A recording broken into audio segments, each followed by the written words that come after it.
ننشر الخير في الكون الذي حار ونرسل العطر من روض الهدى الزاهي ويشرق السلم أنوارا.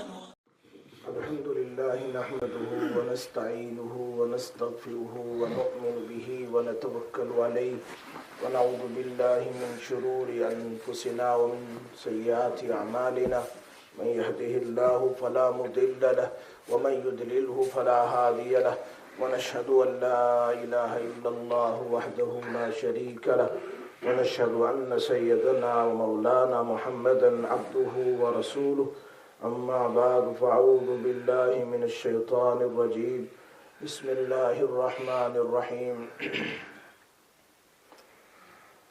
لقد كان لكم في رسول الله أسوة حسنة وقال النبي صلى الله عليه وسلم عليكم بسنتي وسنة الخلفاء الراشدين المهديين أو كما قال رسول الله صلى الله عليه وسلم صدق الله العلي العظيم وصدق رسوله النبي الأمي الحبيب الكريم ونحن على ذلك لمن الشاهدين والشاكرين والحمد لله رب العالمين. اللهم صل على محمد وعلى آل محمد كما صليت على إبراهيم وعلى آل إبراهيم إنك حميد مجيد. اللهم بارك على محمد وعلى آل محمد كما باركت على إبراهيم وعلى آل إبراهيم إنك حميد مجيد. میرے محترم دوستو، بزرگوں، بھائیوں اور دور دور تک سننے والے بہت سارے لوگ ہیں جو مکسر کے ذریعے اور اسی طرح مسجد کے ذریعے سے لوگ سنتے ہیں، نیشنل انٹرنیشنل، اللہ سب کا سننا قبول فرمائے. آمین آمین. یاد رکھو، محبت جو ہے، محبت اللہ کی مخلوق ہے. کچھ کہنے جا رہا ہوں. محبت یہ بھی کیا ہے؟ جیسے انسان اللہ کی مخلوق ہے، جنات، درندے، چرندے، پرندے، آسمان، زمین، ساری دنیا اللہ کی مخلوق ہے. مخلوق کے معنی اللہ نے پیدا کیا ہے. اسی طرح محبت بھی اللہ کی مخلوق ہے. محبت بھی اللہ کی مخلوق ہے. یہ الگ بات ہے، کسی میں کم ہوتی ہے، کسی میں زیادہ ہوتی ہے. کوئی کم محبت کرتا ہے، کوئی زیادہ محبت کرتا ہے. ایک صحابی نبی اکرم صلی اللہ علیہ وسلم کے پاس آئے، دیکھا اللہ کے نبی صلی اللہ علیہ وسلم اپنے نواسوں کو چوم رہے تھے، بوسہ دے رہے تھے. He was kissing both grandchildren. تو صحابی نے کہا، دیہاتی تھے، فرمایا اللہ کے نبی میرے تو 9 ہیں، میں نے کبھی بوسہ نہیں دیا. میرے تو کئی بچے ہیں، میں نے کبھی بوسہ نہیں دیا. فرمایا یہ بھی اللہ کی طرف سے ہیں، تمہارے دل سے اللہ نے محبت لے لی، اس کو میں کیا کروں؟ تو محبت بھی کوئی چیز ہے. لیکن ایک بات یاد رکھے کہ محبت بعد میں آتی ہے. محبت بعد میں آتی ہے. آپ کی اولاد سے آپ کو محبت ہے تو کوئی پہلے سے تھی کہ بچے جب پیدا ہوئے تب محبت ہوئی؟ ایک آدمی کی شادی ہوئی، شادی ہونے کے بعد بیوی سے محبت ہوئی، شادی سے پہلے ہوئی یا شادی کے بعد ہوئی؟ بولو نا. شادی کے بعد. آپ تو ایسے جیسے جانتے ہی نہیں، میرے ساتھ دو نا. اولاد کے ساتھ محبت بعد میں آئی. کب آئی؟ بعد میں آئی نا. ماں باپ، ان کی اولاد پیدا ہوئی تو اولاد نے اپنے ماں باپ سے محبت کی. معلوم ہوتا ہے محبت کب آتی ہے؟ بعد میں ہوتی ہے، پہلے نہیں ہوتی. لیکن ہمارے آقا جناب محمد الرسول اللہ صلی اللہ علیہ وسلم ایک ایسی شخصیت ہے جن کی محبت ان کے دنیا میں آنے سے پہلے تھی. ان کی دنیا میں آنے سے پہلے تھی. ہر نبی نے محبت کی. آدم علیہ السلام سے لے کر عیسیٰ علیہ السلام تک ہر نبی نے محبت کی. یہاں تک کہ واقعی حدیث میں لکھا ہے ابو بکر رضی اللہ تعالیٰ عنہ تشریف لے گئے. چلو بات نکلے ابو بکر صدیق کی. تشریف لے گئے کہاں؟ یمن، بزنس کے لیے، چونکہ وہ کپڑے کے تاجر تھے، بزنس مین تھے، کپڑے بیچتے تھے. بیچنے کے لیے تشریف لے گئے. جب ان کی تجارت ہو گئی تو ان کے دل میں خیال آیا کہ چلو یہاں پر ایک بہت بڑے پوپر پادری ہے کرسچنز، اس کی ملاقات کر لوں. چونکہ ابھی تو مسلمان نہیں ہوئے تھے ابو بکر صدیق. ان کی ملاقات کر لوں، جیسے ہمارا ہوتا ہے کبھی ہندوستان پاکستان جاتے ہیں ملاقات کے لیے ماں باپ کی، تو ساتھ ساتھ میں کہ چلو آئے ذرا طبیب کوئی بتلا دوں،